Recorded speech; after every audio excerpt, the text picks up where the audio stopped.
मित्रांनो, तुमचं पुन्हा एकदा जीबी स्टोरी टेलर या यूट्यूब चॅनलवर स्वागत आहे। आजच्या आपल्या गोष्टीचं नाव आहे वेश्यागमन। लेखक संतोष देशपांडे। पण गोष्ट सुरू करण्याआधी जर कोणी या चॅनलवर पहिल्यांदाच आलेले असाल तर त्यांनी या चॅनलला सबस्क्राईब करायला विसरू नका। चला तर मग अजिबात वेळ न घालवता गोष्टीला सुरुवात करूया।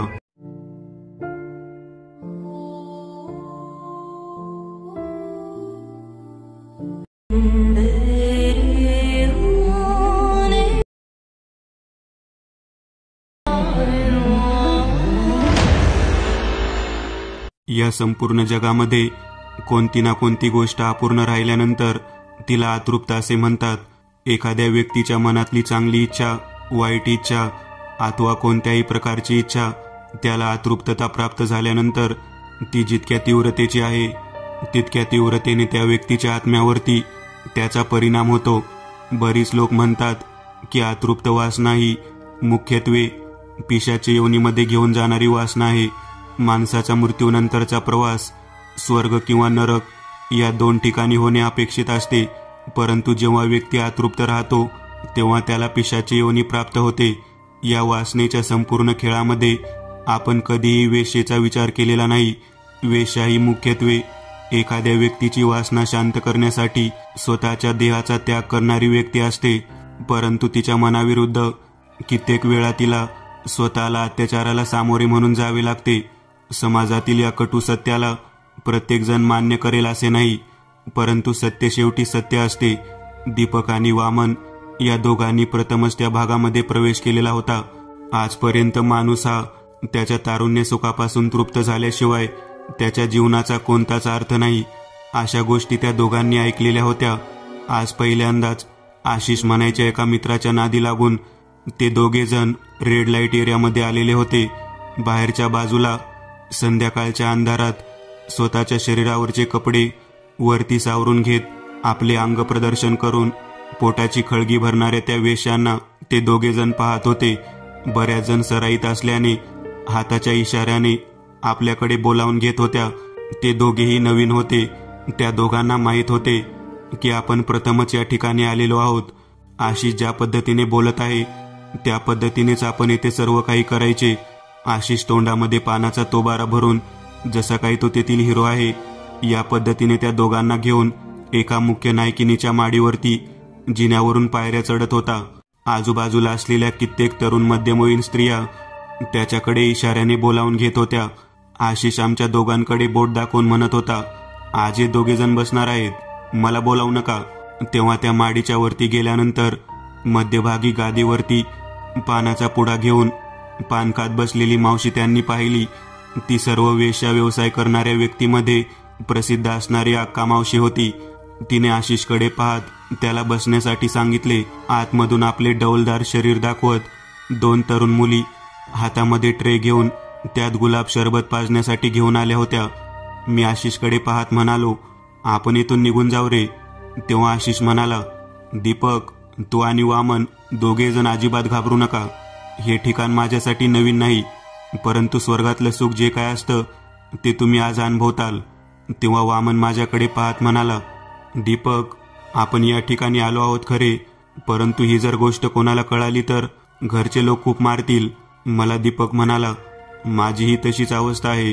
आशिष काय हा परगावचा मुलगा, घरचे पैसे पाठवतात म्हणून येथे चैन करून जगतो। आपलं तसं नाही, आपलं हे मूळ गाव आहे। आपल्याला कित्येक लोक ओळखतात, परंतु त्याला कोणीच ओळखत नाही। या रेड लाईट एरियामध्ये मी पहिल्यांदाच आलो आहे, बघू काय होतं ते, नाहीतर आशिष बरोबर चर्चा करून निघूयात। समोर बसलेली अक्का मावशी आमच्या दोघांकडे पाहत म्हणाली, अरे आशिष, ही तर कोवळी पोरं आहेत रे, यांना चांगल्या तरण्या पोरी दाखवाव्या लागतील। तेव्हा आशिष म्हणाला, हो, त्यासाठी तर येथे घेऊन आलेलो आहे। अक्का मावशीने एका मुलीला, चंपाला, आमच्या समूहीत पाठवले। तिने आशिष बरोबर आम्हाला पाठोपाठ यायला सांगितले। एका खोलीपर्यंतचा प्रवास पूर्ण झाला होता। त्या खोलीत खुर्चीवरती कितीतरी मुली बसलेल्या दिसल्या। इतक्या सुंदर दिसायला होत्या की आपण त्यातील एका मुलीसोबत आपली वासना क्षमवावी असे वाटत होते, परंतु ती मुलगी म्हणाली, पलीकडच्या खोलीच्या दिशेने चला, अजून सुंदर मुली आहेत। अजून सुंदर मुली म्हटल्यानंतर वामन माझ्या पुढे सरसावला आणि तो पुढे निघाला. आशिष म्हणाला, मी तुम्हाला म्हणालो होतो ना, तुम्हाला जी गोष्ट हवी आहे ती येथे मिळेल. तेव्हा वामन पुढच्या खोलीत शिरला. मी बाहेर तसाच उभारलेलो होतो. आशिष मला म्हणाला, आत ये ना. मी म्हणालो, नको. तेवढ्यात माझे लक्ष डाव्या बाजूच्या खिडकीमध्ये गेले. त्या खिडकीमध्ये पाहिल्यानंतर आतमध्ये एका पलंगावरती स्वतःचे डोके गुडघ्यामध्ये घालून केस मोकळे सोडून रडणारी एक मुलगी मला दिसत होती. मी त्या मुलीकडे पाहत होतो. माझे संपूर्णतः लक्ष तिच्याकडे होते. मी हळूहळू त्या खिडकीच्या दिशेने चालत निघालो. आशिष आणि वामन दोघेजण त्या खोलीच्या आत गेले होते. मी मात्र त्या खिडकीजवळ जाऊन थांबलो. गुडघ्यापर्यंत दिसणारे गोरे पाय, पायामध्ये घातलेले पैंजण, मान खाली घालून मुसूमुसू रडत असलेली ती मुलगी पाहून माझ्या मनात इच्छा निर्माण झाली. जर आपण आयुष्यात पहिल्यांदा आपली वासना भागवणार असेल तर या मुलीसोबतच इच्छा पूर्ण करायची. इतक्यात मागून माझ्या खांद्यावरती हात पडला. ती चंपा मुलगी मला ओढत म्हणाली, अरे अंदर चल ना, तेरे दोनों फ्रेंड अंदर है. तू इधर बंद कमरे में क्या देख रहा है. मी बाजूला पाहिलं तर खिडकीमध्ये पूर्णतः अंधार होता आणि कोणीच दिसत नव्हतं. हे कसं शक्य आहे. मी त्या चंपाला म्हणालो, अगं इथे एक मुलगी रडत आहे आणि तुम्हाला म्हणतेस की इथे कोणी नाही. तेव्हा ती मुलगी माझ्याकडे पाहत म्हणाली, तू याच गावात राहिला आहेस का. होय. तेव्हा त्या मुलीने माझ्या मनगटाला धरले आणि खालच्या दिशेने नेले. माझे दोन्ही मित्र त्यांच्या आवडीच्या मुलीसोबत शरीर गमन करण्यासाठी गेलेले होते. मला मात्र त्या मुलीने तेथून खाली एका खोलीत नेले आणि तेथे बसवले. ती मुलगी मला म्हणाली, तुझं नाव काय. दीपक. पूर्ण नाव दीपक गंगाधर गावकर. गावकर हे आडनाव ऐकल्यानंतर ती मुलगी हादरली. ती म्हणाली, तू इथून निघून जा. मला नेमके समजेना की आपल्याला असे का म्हणत आहे. मी खाली तेथेच बसून होतो. तिने माझ्या हाताला धरले आणि अक्का मावशीजवळ नेले आणि तिने अक्का मावशीला बाजूला नेऊन काहीतरी सांगितले. आता मावशी माझ्याकडे मोठ्या डोळ्याने पाहत होती. अक्का मावशी त्या मुलीला काहीतरी सांगत होती. मी सर्व काही पाहत होतो. मी तेथून हललो नाही. ती मुख्य असलेली अक्का मावशी माझ्याजवळ येत म्हणाली, तुझ्या आजोबाचं नाव काय. मी उत्तर दिलं, गावातील सुप्रसिद्ध व्यापारी बंडाभाऊ गावकर. त्या बाईने ते नाव ऐकलं आणि दंडाला धरून तेथून ती बाहेर घेऊन गेली. ती म्हणाली, पोरा इथून निघून जा, तू थांबू नकोस येते. तेवढ्यात माझा मित्र आशिष आला आणि तो म्हणाला, अक्का याला बाहेर का काढत आहेस. पोरांनो तुम्ही इथे नका थांबू, जावा इथून. आशिष पाठोपाठ माझा मित्र वामन या दोघांनाही त्या मुख्य असलेल्या अक्का मावशीने बाहेर काढलं. आम्हाला त्याचं कारणच कळालं नाही. आशिष, मी आणि वामन आम्ही तिघेजण तेथून बाहेर आलो. आम्ही तिघेजण विचार करत होतो की आपल्याला अशा पद्धतीने का हकलून दिला असेल.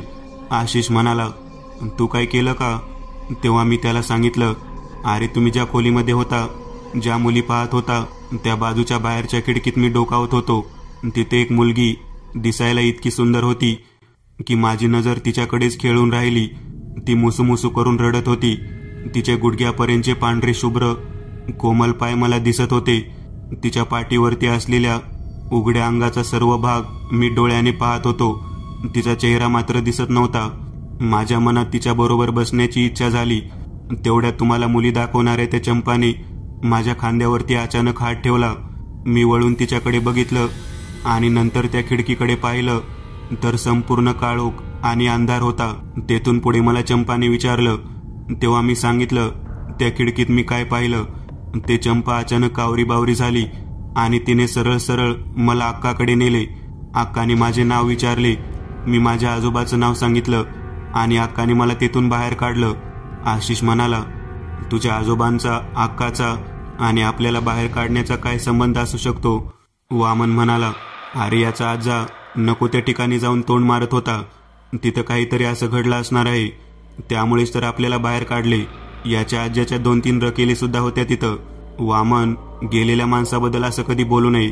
मी वामनला म्हणालो, हे बघ वामन, तू माझ्या कुटुंबाबद्दल अशा पद्धतीची भाषा वापरू शकत नाही. अरे काय भाषा आणि काय.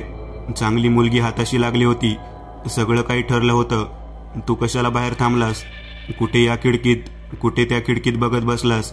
या आशिषच्या ओळखीने चांगले सूत जुळले होते. तुझ्यामुळे सगळा घोळ झाला. माझ्या नजरेत तर तिथलीच मुलगी भरलेली आहे. तू येऊ नकोस माझ्या बरोबर. मी उद्या पुन्हा त्या ठिकाणी जाणार आहे. आशिष मला घेऊन चल. उद्या आपण दीप्याला घेऊन जायचं नाही. आशिष म्हणाला, अरे जर दीपकचा काही प्रॉब्लेम असता तर ठीक आहे, त्याला बाहेर काढलं असतं त्या बाईने. आपल्या तिघांनाही बाहेर काढलं याचा विचार कर. नक्कीच या गोष्टीचं रहस्य अक्का मावशीला माहीत असेल. मला वाटतं आता धंद्याचा टाइम आहे म्हणून अक्का आपल्याला काही सांगत नाही. मी जाऊन तिला विचारतो. उद्या सकाळी इडली पॉइंटवर अक्का येत असते नाश्ता करायला. तिथेच गाठून मी तिला विचारतो नक्की काय आहे ते. तिघेही जण नाराज मनाने परत निघाले. दुसरा दिवस उजाडल्यानंतर इडली पॉइंट या हॉटेलजवळ ते दबा धरूनच बसलेले होते. अक्का, चंपा, तिच्यासोबत 2 तृतीयपंथी त्या ठिकाणी आलेले होते. अक्का पान खात उभारलेली होती. तेवढ्यात आशिष, वामन आणि आम्ही तिघेजण तिथे पोहोचलो. अक्काने माझ्याकडे पाहिलं आणि मला म्हणाली, तू गावकऱ्यांचा पोरगा ना, परत तिकडे येऊ नकोस. तुला माहिती नाही पोरा, तुम्हा तिघांना का हाकलले. आशिष म्हणाला, अक्का तुला पैसे मिळत असताना ग्राहकाबरोबर असा व्यवहार करणे बरोबर नाही. तेव्हा अक्का म्हणाली, अरे अशा तुला नाही माहिती पोरा. चला गाडीत बसा. मी तुम्हाला सांगते की रेड लाईट एरिया या गावकऱ्यांसाठी आणि त्याच्यासोबत असलेल्या मित्रांसाठी का म्हणून बंद आहे. तेव्हा आम्ही तिघेही जण अक्कासोबत तिच्या गाडीत बसलो. अक्काने आम्हाला गावाच्या बाहेर असलेल्या तळ्याच्या काठी स्मशानभूमीजवळ नेलं. तेथे 3 समाध्या होत्या. अक्का म्हणाली, हे कब्रस्तान आहे. या 3ही समाध्या पाहिल्यास का? या कोणाच्या आहेत माहिती आहे? तेव्हा मी म्हणालो, काय माहिती कोणाच्या असतील. तू दीपक गावकर. तुझ्या आजोबाच्या काळात घडलेली घटना आहे. मी खूप लहान होते. तुझा आजा गावातला श्रीमंत माणूस होता. त्याने एक एक करत कितीतरी बायका हेरल्या आणि स्वतःच्या वासनेसाठी वापरल्या. तो एक रंगेल रंडीबाज माणूस होता. मला एकूण 3 मावश्या होत्या. या 3ही मावशांच्या समाधी आहेत. तुला त्या बंद खिडकीमध्ये जी कोण दिसली ती कोण होती माहिती आहे? ती जिवंत मुलगी नव्हती. ती माझ्या मावशीमधील सर्वात लहान नंदा मावशी होती. मला आठवत आहे, माझ्या लहानपणी माझ्या 3ही मावशा माझ्या आजीच्या तमाशाच्या फडामध्ये गाणं म्हणत नृत्य करत असायच्या. अगदी 12-13 वर्षाच्या असल्यापासून त्यांच्या पायामध्ये चाळ घुंगरू बांधायला दिले होते. सर्वात लहान असणारी नंदा मावशी आमच्या आजीच्या फडाची शान होती. संपूर्ण पंचक्रोशीमध्ये तिच्या एवढी दिसणारी सुंदर मुलगीच नव्हती. केवळ सलामीला मुजरा करण्याच्यासाठी ती यायची आणि नोटांचा पाऊस पडायचा. पूर्वापारपासून चालत आलेल्या आमचं घरानं नाचगाणं करून पैसे कमावत होतं. याच गावात सर्वात धनाढ्य व्यक्ती म्हणून तुझा आजोबा होता. तुझ्या आजोबाने एका यात्रेमध्ये माझ्या आजीच्या तमाशाच्या कार्यक्रमाला भेट दिली आणि तिथूनच खरी कहाणी सुरू झाली. तुझा आजोबा रंगेल माणूस होता. त्याने आपल्या गावात तमाशा यावा, यात्रेमध्ये त्याचा जागर व्हावा असे सांगितले होते. 1-2 नव्हे तर तिप्पट पैसे देऊन फळ आणायचा म्हणून त्याने सुपारी दिली. त्यानंतर सर्वात मोठी असलेली माझी आई सलामीचा मुजरा करण्यासाठी आली होती. तुझा आजोबा, त्याच्या समवेत असणारे 4-5 मित्र यांचा ग्रुप खूप मोठा होता आणि ताकदवर पण होता.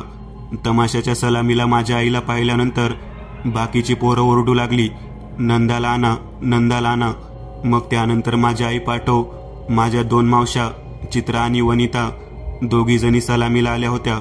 त्यांनी खूप सुरेख मुजरा केला. नंदा येण्याच्या अगोदरच तिला माझ्या आजीने आजारी आहे म्हणून सांगून तेथेच थांबवलं. कारण माझ्या आजीला माहीत होतं समोर बसलेली कलाकाराची दाद देणारी मंडळी नसून लांडग्यांची टोळी होती आणि त्या टोळीमध्ये माझ्या आईच्या 2 बहिणी सापडल्या, चित्रा आणि वनिता. या दोघींच्या सौंदर्यावरती तुझा आजा चांगलाच फिदा झाला. माझ्या आजीकडे तो त्याच्या 4-5 मित्रांसह आला. त्याने शेतामध्ये असलेले फार्म हाऊसवरती माझ्या चित्रा म्हणायच्या मावशीला बैठकीच्या लावणीसाठी घेऊन जातो म्हणून सांगितले. माझ्या आजीने नकार दिला. ती म्हणाली, आम्ही फक्त तमाशामधील वगनाट्य नृत्य सादर करणारी मंडळी आहोत. बैठकीच्या लावणीचा आमचा काही संबंध नाही. तेव्हा तुझ्या आजोबाने सर्वात अगोदर सोन्याची मोहनमाळ माझ्या आजीच्या समोर टाकली. आजी हिने नकार दिला.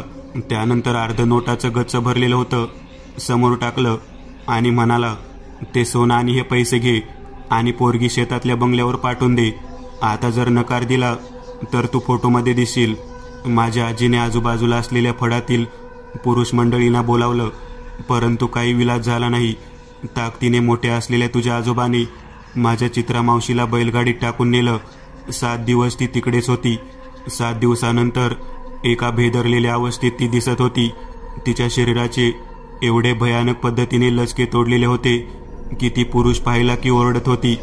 तिला या भयानक पद्धतीने तुझ्या आजोबांच्या मित्रांनी आणि आजोबांनी उपभोगलं होतं की शरीराचा कोणताही भाग ओरबाडायचा राहिलेला नव्हता. पाठीची साल्ट निघालेली होती. कमरेपासून खालचा सर्व भाग निघून रक्ताळलेला झालेला होता. या भयानक पद्धतीचं वागणं पाहून माझ्या आजीने तुझ्या आजोबाला जाब विचारला. ते म्हणाले, कुत्र्याची वळवण लागली त्या पद्धतीने वागलास काय? मनुष्य आहेस. एखाद्या कवळ्या पोरीला कशा पद्धतीने वागवायचं कळत नाही का नालायक माणसा? वासनेच्या आहारी जाऊन अशा पद्धतीने वागत असतात का? तेव्हा आजोबांनी माझ्या चित्रामावशीकडे पाहिलं. आजोबा म्हणाले, हे कृत्य मी केलेलं नाही. मी मुळात तेथे नव्हतोच. कोणी केलं त्याचा शोध घेईन आणि त्याचं मुंडकं तुझ्या पायाशी आणून वाहीन. मी तर चित्रावर प्रेम करत होतो. मी तिच्यासोबत फक्त 2 रात्र काढल्या. मी तिला माझी पटराणी म्हणून ठेवलं होतं. परंतु ज्याने कोणी हे कृत्य केलं आहे त्याला मी सोडणार नाही. आणि तुझ्या आजोबांनी त्याच्याच मित्रापैकी सदानंद नावाच्या बागायतदाराचं मुंडकं कापून माझ्या आजीसमोर ठेवलं. तो म्हणाला, गांजाच्या नशेमध्ये, दारूच्या नशेमध्ये यांनीच नराधम माणसाने तुझ्या पोरीची अवस्था या प्रकारची केली. त्याच्या शरीराचा कोणताच भाग मी व्यवस्थित ठेवला नाही. तुला बोलल्याप्रमाणे त्याच्या मस्तकाचा भाग तुझ्या चरणी व्हायला आहे. तुझ्या आजोबांनी त्या नराधमाचं मुंडकं माझ्या आजीच्या पायामध्ये टाकलं आणि तेथून तो निघून गेला. त्याच्याबद्दल एक प्रकारची अनामिक प्रेम भावना प्रत्येकाच्या मनामध्ये निर्माण झाली. ते मुंडकं आता काय करायचं म्हणून माझ्या आजीने ते लपवायचं कोठे, त्याचा अंत्यविधी करायचा कोठे, या भानगडीत ते मुंडकं आमच्या घराच्या मागच्या बाजूला खड्ड्यात पुरलं. त्याची वागणूक इतकी चांगली होती की कोणतीही स्त्री त्याच्या प्रेमात पडावी. चित्रासोबत जे काही घडलं होतं त्यामुळे ती भेदरून गेली होती. आता सलामीचा मुजरा घालण्यासाठी वनिता येऊ लागलेली होती. चित्रा 2-3 महिने तरी त्या भयानक धक्क्यातून सावरलेली नव्हती. तुझा आजोबा नेहमीप्रमाणे तमाशाच्या फडावरती यायचा आणि वनिताचे नृत्य पाहायचा. दोघींचा मुजरा हवा, दोघींचा मुजरा हवा म्हणून बरेच लोक बोलत होते. वनिता दिसायला मध्यम होती, परंतु तिची नजर बहुत कामुक होती. वनिता तुझ्या आजोबाच्या प्रेमात पडली.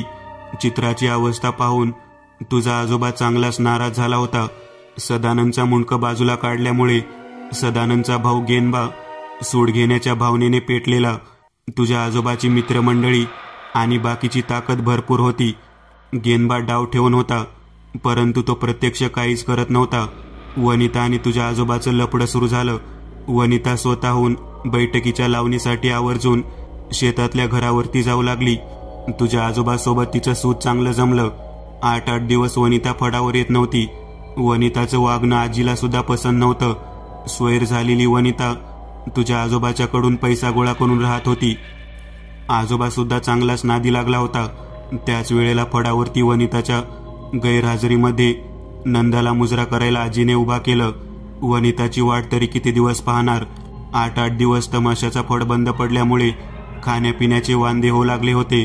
म्हणून शेवटी नंदाला उभा केल्यानंतर पंचक्रोशीमध्ये तिच्या सौंदर्याचे वर्णन केलं जात होतं. आणि तिने जेव्हा मुजरा घालायला सुरुवात केली तेव्हा त्या सलामीच्या मुजऱ्याला संपूर्ण स्टेज भरून पैशांचा पाऊस पडू लागला. वनिता बरोबर रंगरलिया करणारा आजोबा एकदा सरळ सरळ तमाशाच्या फडामध्ये घुसला आणि पहिल्यांदाच त्याने नंदाला पाहिली. केवळ 14 वर्षाची असणारी नंदा, तिची उंची, तिचा सुडौल बांधा आणि तिची गोरीपान कांती आणि विजेसारखी नृत्यामध्ये लकलकणारी तिची शरीरयष्टी पाहून आजोबा चांगलाच हादरून गेला. वनिता 8 ते 10 दिवस आजोबासोबत शय्यासुख घेऊन परत फडावर आली होती. तिने जेव्हा नंदाला फडावरती उभारलेलं पाहिलं तेव्हा तिच्या पोटामध्ये दुखू लागलं.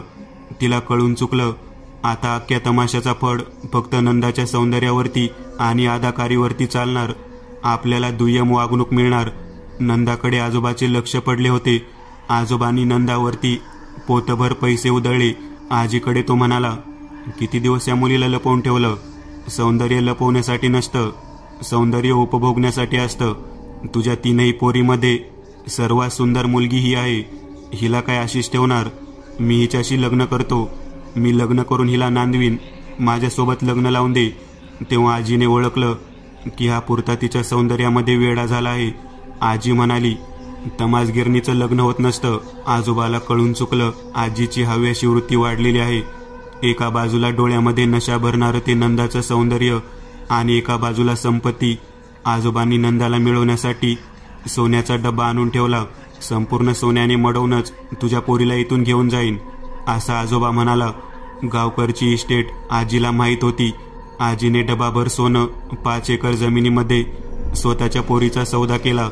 चित्रा, वनिता, माझी आई आणि मी आणि स्वतःची पुढची जिंदगी व्यवस्थित जावी म्हणून आजीने हा सौदा केला. वनिताला हा सौदा पटला नाही.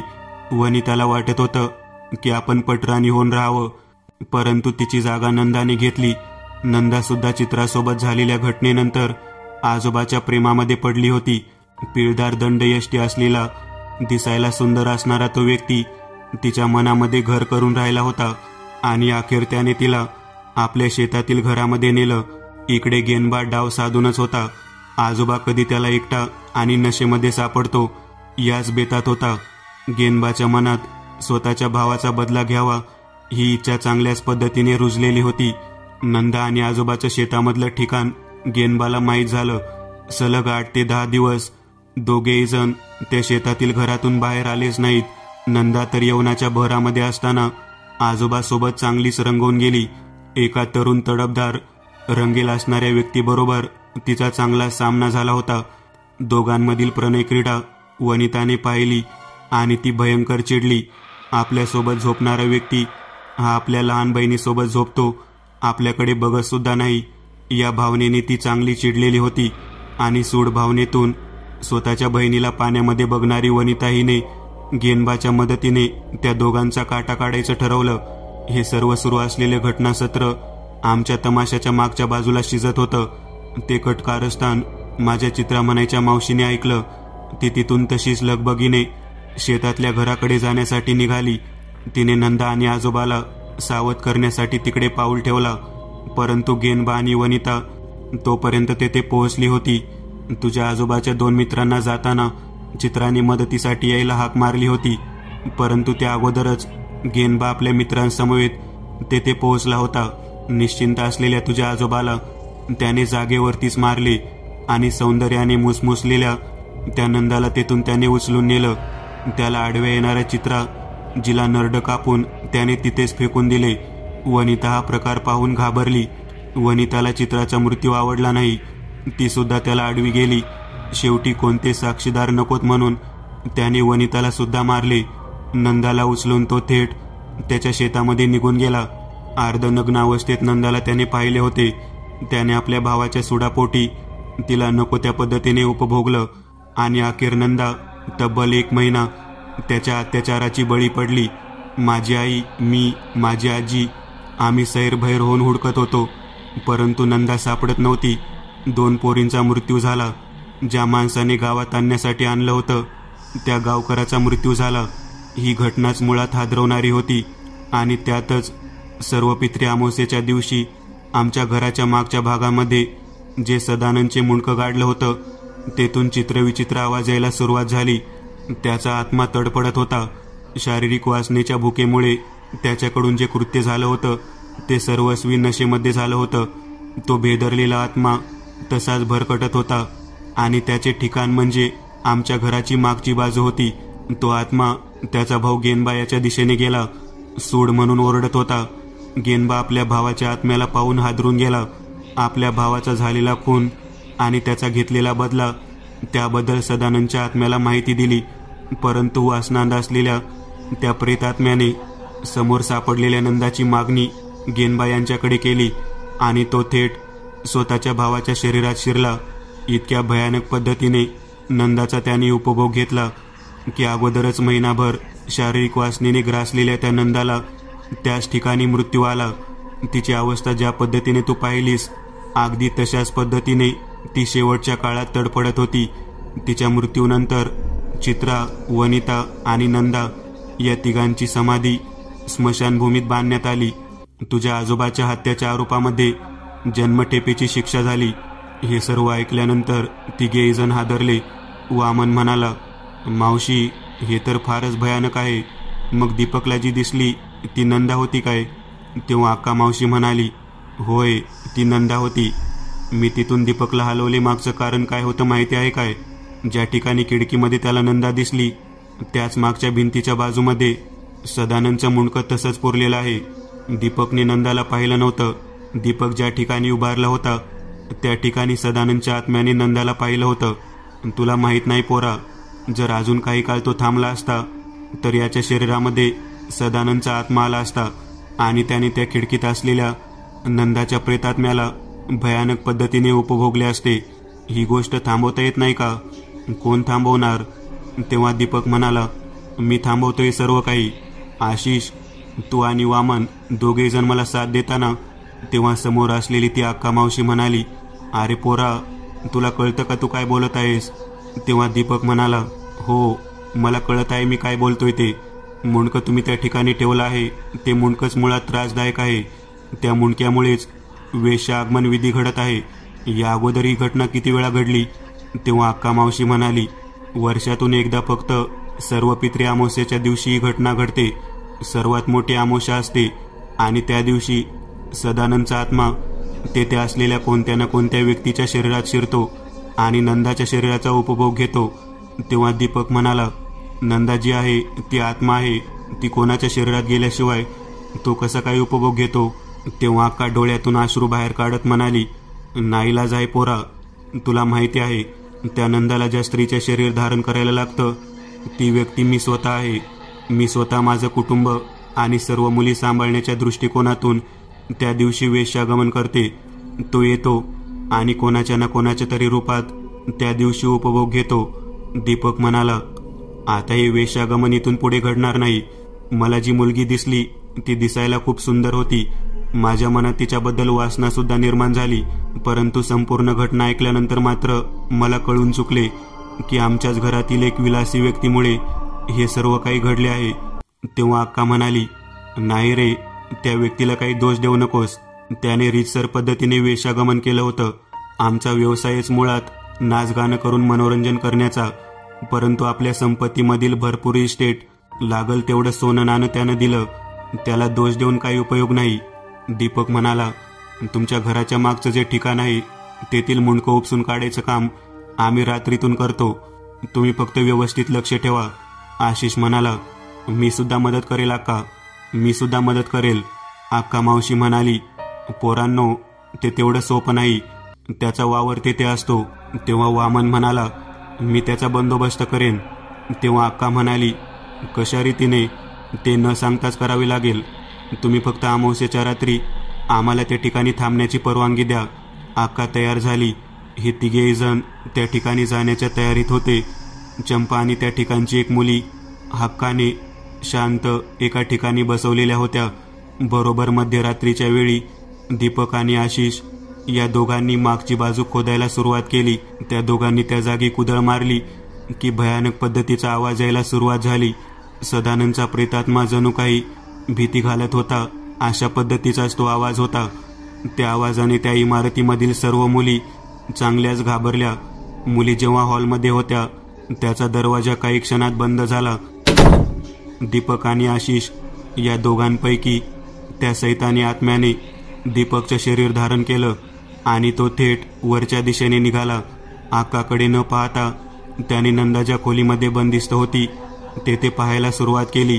दीपकच्या नजरेतून तो नंदाकडे पाहत होता. काही क्षणातच दीपकच्या नजरेला नंदा दिसू लागली. अगदी जशी 14 वर्षाची होती तशी खूप सुरेख आणि अप्रतिम अशी सौंदर्यवती.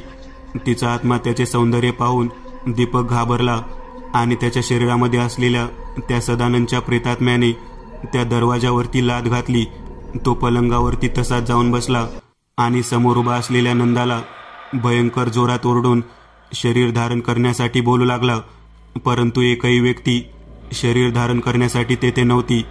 सगळ्या मुली आत बंदिस्त होत्या. त्याने अक्काला शरीर धारण करण्यासाठी बोलवायला सांगितले. अक्का त्याच्या दिशेने येत होती. परंतु दीपकच्या शरीरातील सदानंद अक्काला पाहून अचानक घाबरू लागला. त्याच्या शरीरामध्ये जे त्याने स्थान मिळवले होते ते सोडण्यासाठी तो तरपडू लागला. इकडे आशिषने त्याचे मुंडके उकरून बाहेर काढले. तेथे केवळ कवटी राहिलेली होती. वामन याने ते मुंडके, ती कवटी एका लाकडी पेटीत घातली आणि थेट दाह संस्कारसाठी त्यांनी सुरुवात केली. इकडे आगीप्रमाणे वेदना होत असलेला सदानंदचा आत्मा शरीर बाहेर सोडण्यासाठी ओरडू लागला. अचानक समोर आलेली अक्का एवढी भयानक का वाटत होती हेच कळत नव्हतं. तेव्हा नंदाचा प्रेतात्मा अक्काला पाहून थरथर कापू लागला. अक्काची संपूर्ण स्थिती पाहिल्यानंतर दीपकच्या लक्षात आले की आपलं शरीर हा सदानंदचा प्रेतात्मा सोडून जात आहे. त्याच्या शरीरामध्ये थरकाप निर्माण झाला. हा सर्व प्रकार नेमका घडतो कशामुळे हेच कळत नव्हतं. शेवटी अक्काच्या शरीरावर असलेला साडीचा पदर त्याने बाजूला काढला. थरथर कापत असताना सुद्धा त्याने वासनांद नजरेने नंदाकडे पाहत ते शरीर धारण करायला सांगितलं. नंदा घाबरलेली होती. ती प्रेतात्मा असली तरी त्या भयानक व्यक्तीच्या अत्याचाराला घाबरूनच तिचा मृत्यू झाला होता. तिने अक्काच्या शरीराजवळ जाण्याचा प्रयत्न केला आणि त्याच वेळेला अक्काच्या छातीवरचा पदर खाली झाल्यानंतर प्रचंड तेजस्वी अशी कवड्याची माळ चकाकू लागली. वेश्या तृतीयपंथी अथवा कोणताही व्यक्ती जगदंबेच्या या माळेला धारण करण्याची शक्ती ठेवतो हे वामनला माहीत होते. वामनने या भयानक संकटातून वाचण्यासाठी आपल्या घरातील कवड्याच्या माळेचा उपयोग केला. समोर माळ धारण केलेली ती स्त्री पाहिल्यानंतर दीपकच्या शरीरातील तो सदानंदचा प्रेतात्मा थरथर कापत शरीरातून बाहेर निघाला आणि अखेर त्याने ते शरीर सोडले. त्याचे जे स्थान होते ते पुरलेले मुंडके ते धारण करण्यासाठी तो त्या जागी पोहोचला. परंतु त्या जागी मुंडके नसल्याने तो प्रचंड वेदनेने ओरडू लागला, किंचाळू लागला, स्वतःचा आक्रोश दाखवू लागला. त्याला समजेना की अशा पद्धतीने येथील मुंडके कुठे गेले आहे. तेव्हा समोर लाकडी पेटीवरती एका विशिष्ट पद्धतीने आरतीच्या निरंजनातून कर्पूर म्हणजेच कापराची ज्योत त्याच्यावरती टाकण्यात आली आणि तो अग्नी त्या पेटाऱ्यावरती टाकण्यात आला. पवित्र आरती त्या निरंजनातील तो अग्नी त्यावर पडताच ते क्षणात पेटून उठले. दाह संस्कार वाचून राहिलेला तो प्रेतात्मा अखेर त्या कवटीच्या स्थानाकडे खेचला जाऊ लागला आणि सदानंदचा प्रेतात्मा अखेर संपुष्टात आला. नंदा ज्या मुलीला पाहून दीपकच्या शरीरामध्ये वासनेने घर केले होते ती नंदा समोर जशीच्या तशी त्याला दिसत होती. दीपक आकाकडे पाहत म्हणाला, खरंच तुझी मावशी खूपच सुंदर होती. उगाच तिच्यासाठी पुरुष वेडा नाही झाला. ती म्हणाली, हिच्या आत्म्याला आता मुक्ती मिळेल बघ. तेव्हा दीपक म्हणाला, त्यासाठी काय करावे लागेल? त्यासाठी काय करावे लागेल हक्काने सांगितले. ज्याच्या भीतीमुळे ती या खोलीतून बाहेर निघत नव्हती तो प्रेतात्माच मुक्त झालेला आहे. मग आता तिला कोणाचीच भीती नाही. तुझ्या रक्तामधील तुझा आजोबा आहे. तू त्याचे आवाहन कर आणि तिला तिच्या समाधीपर्यंत बोलावून ने. दीपक तिच्याकडे पाहत प्रेमाने बोलू लागला, कित्येक दिवस वेश्यागमन करत तडफडत राहिलेल्या या तुझ्या प्रेमाला आज मी अखेरचे आवाहन करतो आणि तुझ्या मुक्तीच्या ठिकाणी तुला घेऊन जातो. माझ्या समवेत चल, माझ्यासोबत चल. शेवटी पाठीमागे चालत चालत निघालेली दिसत होती. दीपक पुढे चालत होता आणि नंदा पाठोपाठ चालत होती. हे दृश्य आशिष, वामन, अक्का आणि अक्काच्या त्या ठिकाणच्या सर्व मुलींनी प्रत्यक्ष पाहिलं. एक आत्मा अखेर मुक्तीच्या दिशेने प्रवास करत होता. स्मशानभूमीमधल्या त्या तीनही समाधीपैकी जी मुक्तीच्या दिशेने तडफडणारी समाधी होती तेथे जाऊन तिचा प्रवास संपला आणि अखेर वैश्यागमन या भयानक त्रासाला तडफडणारा तो आत्मा शेवटी मुक्त झाला. मी एक नवीन चॅनल ओपन करत आहे. त्यावर तुम्हाला ॲनिमेटेड हॉरर स्टोरीज पाहायला मिळतील. त्या चॅनलची लिंक या व्हिडिओच्या डिस्क्रिप्शनमध्ये दिलेली आहे. चॅनलला सबस्क्राईब करायला विसरू नका. मित्रांनो, आज पुरतं एवढंच. तुम्हाला जर काही गोष्ट आवडली असेल तर नक्की लाईक करा. तुमच्यापैकी बरेचसे जण व्हिडिओ लाईक न करताच पळून जातात. पण हा जर व्हिडिओ तुम्ही लाईक केला तर मला जरा बरं वाटेल आणि असेच भारी भारी व्हिडिओ बनवायची माझ्यात एनर्जी येईल. त्यामुळे नक्की लाईक करा आणि अजूनही कोणी या चॅनलला सबस्क्राईब केलेलं नसाल तर लगेच सबस्क्राईब करून टाका आणि बाजूची घंटी ती मात्र दाबायला विसरू नका. देवाची घंटी आहे ती. चला तर मग पुन्हा भेटूया अशीच एक आगळी वेगळी गोष्ट घेऊन पुढच्या भागात.